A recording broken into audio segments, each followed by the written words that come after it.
Brent Abel back here with you, Web Tennis, and hey, thanks for all of the great comments on the answer portion of this What's the Right Shot? And we really had, only I would say 3 or 4 basic choices here, which either this video, only lent itself to that, or you guys are really starting to play, I think, much smarter shots. And let's just kind of go through the 3 or 4 most common responses.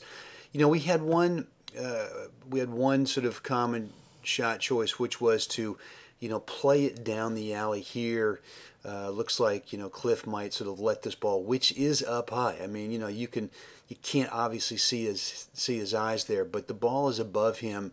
And so you could, from this position here in the court, you could certainly go ahead and let it drop and play a slice or even a top. But I kind of like the slice here because if I'm going to go ahead and let it drop into the hitting zone here, I'm pretty close to net. Really going to have to top it up, and the chances of it getting sort of up and down, it's really going to come up here, I think, and sort of just.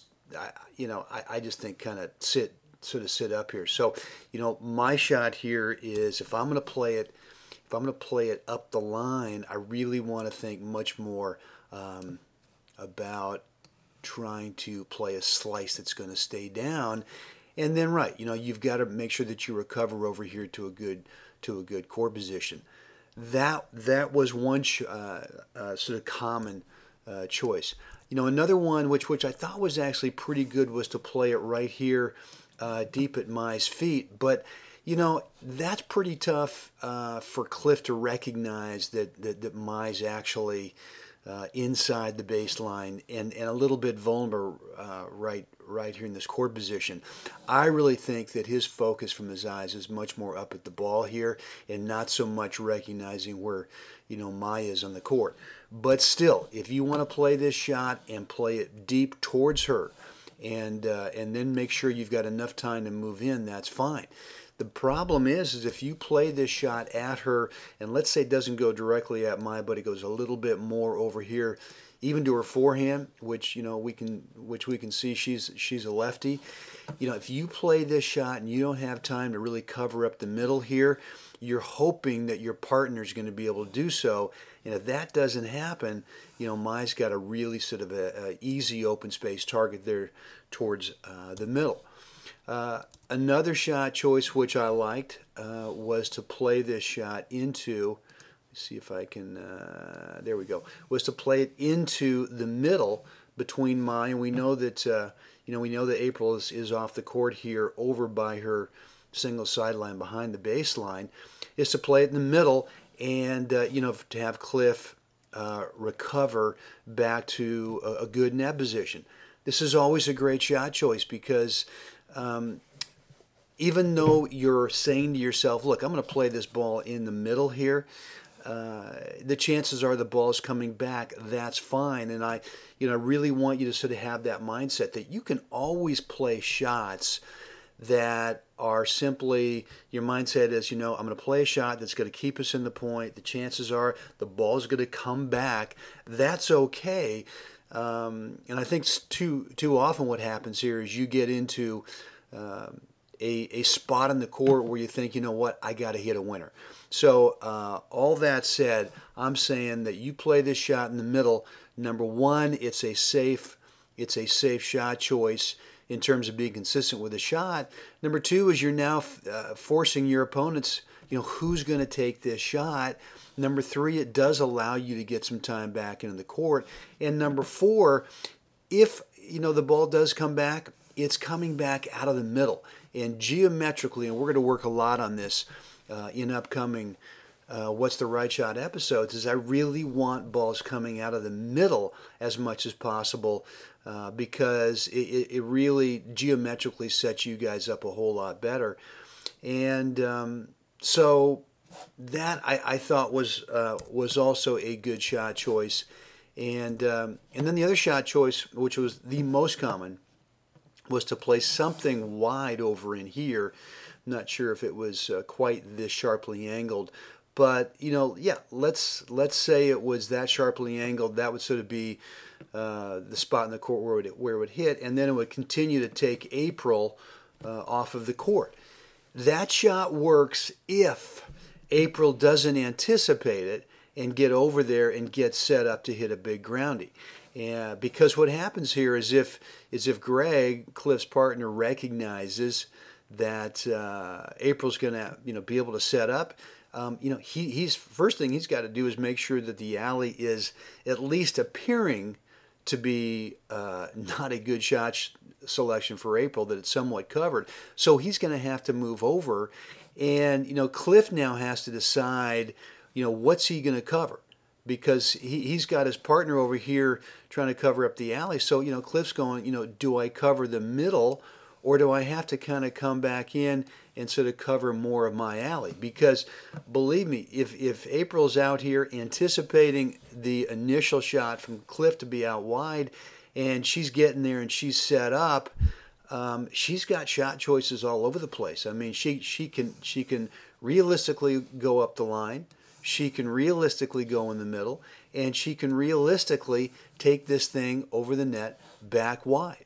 So that's a good shot choice if Cliff can make sure that when he plays it, man, look at all these arrows up here, that when he plays it, that April is not anticipating it and doesn't really get set up.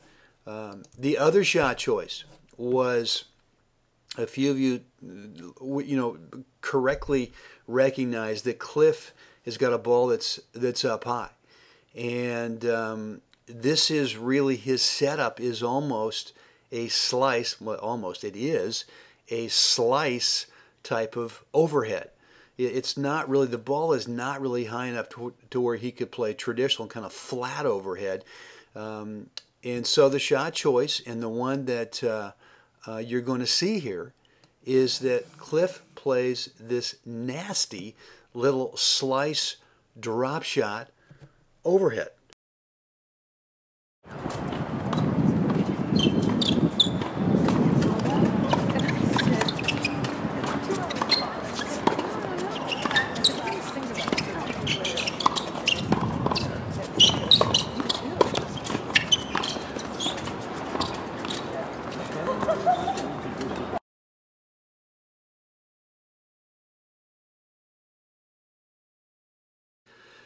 So to be able to pull off this shot that Cliff has played here, what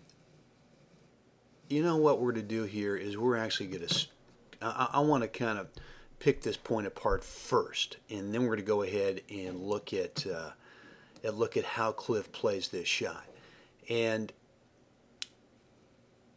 I think this is really a great return of serve by Mai.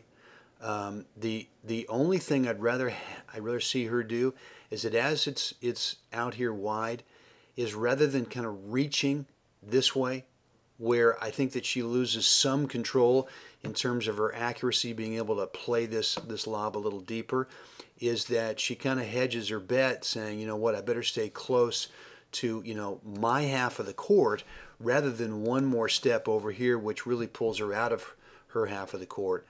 Reaches for it, and Cliff and Greg right here are obviously trying to get Greg to pick off as many returns as possible. He's right on top of the net. He's right on top of the net. I got no problem with that at all. And Cliff instantly recognizes that lob return. And I think this is a good shot choice from Cliff to get it down to April. The only problem is he gets it down too soon. And the reason he gets the ball down too soon in the court, I mean, the ball bounces here where, April can really play a ground stroke type of shot from here. So the reason it gets down is because he plays a topspin type of volley. And that's so much tougher to be able to do that and control it. I mean, ideally what he'd like to do here is play a standard type of slice volley where he can control it right down to her feet and make sure that Greg now has a ball that he can work with. Unfortunately, it lands in a spot where she can, even though she's backing up, she can actually get, a good play on it.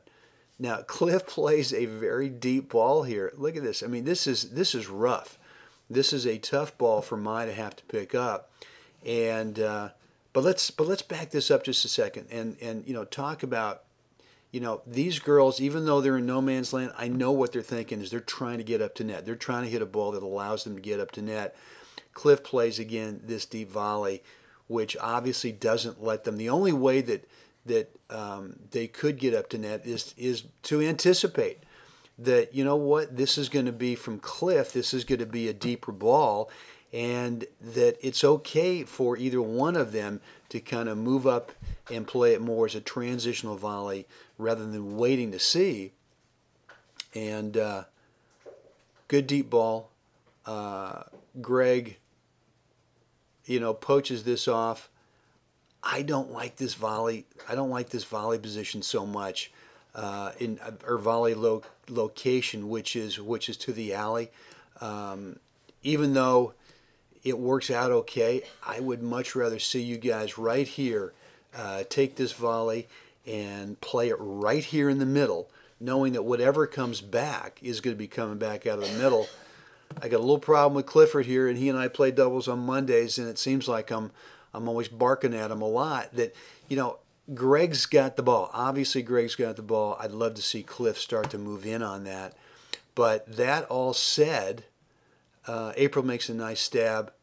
A tough little lob that doesn't give, even though Greg's got a big overhead, doesn't give him much to work with. Greg does play it back slightly in the middle, which I like. And now we get this little pop-up. And this is right here where we stopped the video. And now what we have is a slice. We've got a slice overhead coming. You got to have a continental grip. I mean, you got to be able to have a grip that really opens up that racket face. And Cliff is smartly recognizing that this part of the court is open, that April is back.